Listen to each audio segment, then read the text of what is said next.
In this video, we're going to learn how to find the longest common prefix for a list of strings using Python.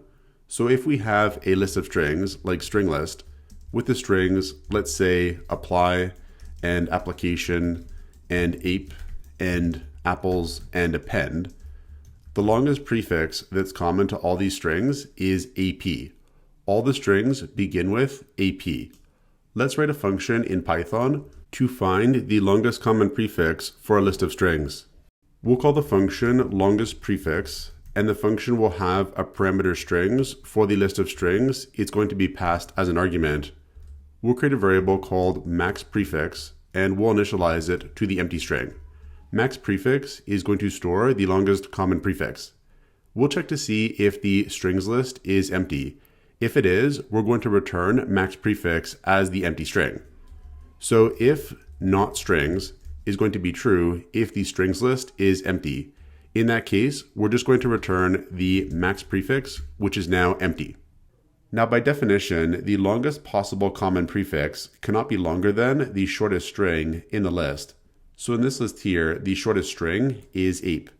It's not possible for a common prefix to be longer than this string. Otherwise, it wouldn't be a common prefix.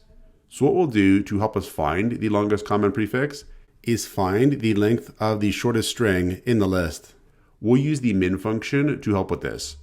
We'll have here min string is equal to the return value of calling the built-in min function when passed our strings list, as well as the keyword argument key is equal to len. So this is going to return the shortest string in this list, where key is equal to len is having the min function use the built-in length function to determine the minimum string. So it's going to be the string that is shortest. We could see this if we output min string. We'll do that with print. We'll have here print, and we'll pass it min string as an argument. Then down here, we'll call the longest prefix function, and we'll pass it our string list. So if we save the program and try it out, we'll get here ape because ape is the shortest string in that list. Now our algorithm for determining the longest common prefix is going to involve looking at increasingly longer prefixes of the min string. So initially our max prefix string is the empty string. Then we'll look at the prefix of the min string of length 1, which in this case is going to be a. And we'll check if that prefix is common to all strings. If it is, we'll make that the new max prefix string. Then we'll check to see if the prefix of the min string of length 2, in this case AP, is common to all strings. If it is, we'll make that the new max prefix string. And we'll continue this process until we either reach the end of the min string or until we find a prefix of the min string which is not shared by all strings. So let's implement this algorithm now. We'll have a for loop up here that's going to have a counter variable I that's going to go from 0 up until, but not including, the length of the min string. So in the first loop iteration, I is going to be 0. Then in the next loop iteration, I is going to be 1, all the way up until, but not including, I being equal to the length of the min string. And we'll use I and the slicing operator to access increasingly longer prefixes of the min string. So if we have here min string and we have colon I plus 1, this here is the slicing operator. It's going to give us the portion of the min string from the index 0 up until, but not including, the index I plus 1. So when I is 0, this will give us the first character in the string. Then when I is 1 in the next loop iteration, this will give us the first 2 characters in the string, and so on. We could see this if we use print. We could have here print, and we'll output this prefix of the min string. We'll save the program, and we'll try it out. And we can see here, we get A, AP, and ape. Next, we can use a list comprehension to check if each of the strings in this list begins with these prefixes. So we'll have here a list comprehension, where for a string S, we're going to use the starts with method, and we'll pass it the prefix of the min string. And we'll do this for each string in the strings list. So for each string in the strings list, that we're calling s, we're going to apply the starts with method. And we're going to check if that string starts with this prefix of the min string. And the starts with method is going to return true if the string starts with that prefix of the min string.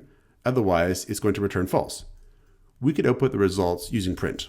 We'll have here print, and we'll output the list that results from this list comprehension. So we'll save the program, and we'll give it a try now. So in the first loop iteration, when the prefix of the min string is just a, we do find that all of the strings in the list do begin with a.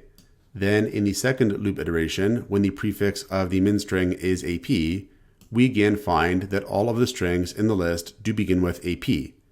But then in the third loop iteration, when the prefix of the min string is ape, we find that only one string begins with ape and the rest of the strings do not. So at that point, we can stop looking for a longer common prefix. So the built-in all function is going to return true if all of the items in a list are true and false otherwise.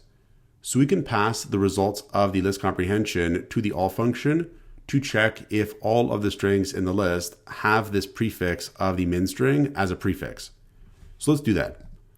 We'll have here if all, and we'll pass it the resulting list here of true and false values. And if all the items in that list are true, then we'll set max prefix equal to this prefix of the min string. Because if all returns true, that tells us that all of the strings in the list have this prefix of the min string as a prefix. Otherwise, if this is not true, we'll have an else case. And at this point, we've found the longest common prefix and we can stop the loop. So we'll have here a break to stop the loop. And then when this is done, we're going to return the max prefix string. So now down here, we'll actually output the string returned by calling longest prefix, because that's going to be the longest common prefix of the strings in the list. We'll have here print, and we'll output the string returned by this function. We'll save the program, and we'll try it out. And we'll get AP, which is correct, because if we look at our strings here, they all have AP as a common prefix, but not APE. Because for example here, apples does not begin with APE. So this is how we can find the longest common prefix for a list of strings using Python. Check out portfoliocourses.com, where we'll help you build a portfolio that will impress employers.